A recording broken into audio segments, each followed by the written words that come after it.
Hi and welcome back, my name is Emily. In this video I will be creating 2 cards using the new Adventure at Weights stamp set from Forte in collaboration with Yes Francisco.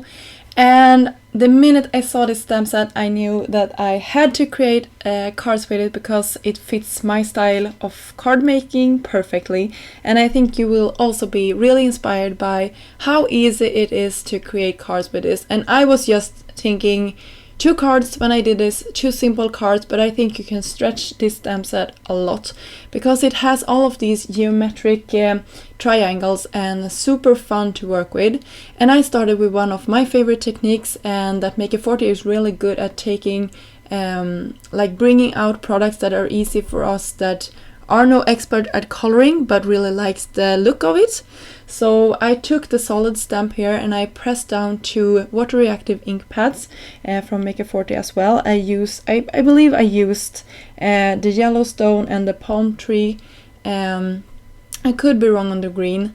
I have some trouble reading the lids here on screen, but I probably showed them in the beginning here.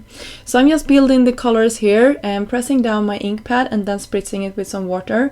And I'm just layering this up until I think it look good. And then I took a color combination that I haven't used before, I think, and it's a couple of new ink pads also from Forte, and they're new to me. I believe they have been out maybe 2 months or so, but it's the Carnational Purple and the Telephone Box, and I did the same process here. And when I was done and I let these dry a couple of hours, you could speed the process up by heat setting it, but I was lazy and I just let this rest. And I did something else for a couple of hours, and then I come back to this. They are all dry, and I decided to stamp this out in black for this card and in gold heat embossed for the other card.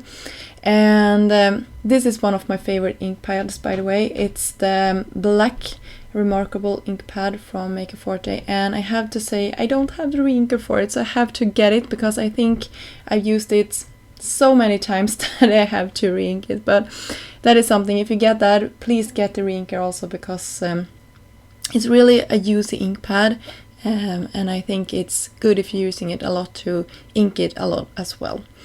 But hey, I haven't re-inked it ever and it works fine, but I think I need to get one. So here you can see the comparison between the black and the gold heat embossed. I love them both. If I have to choose one, I probably go with the black because that is my favorite thing to do.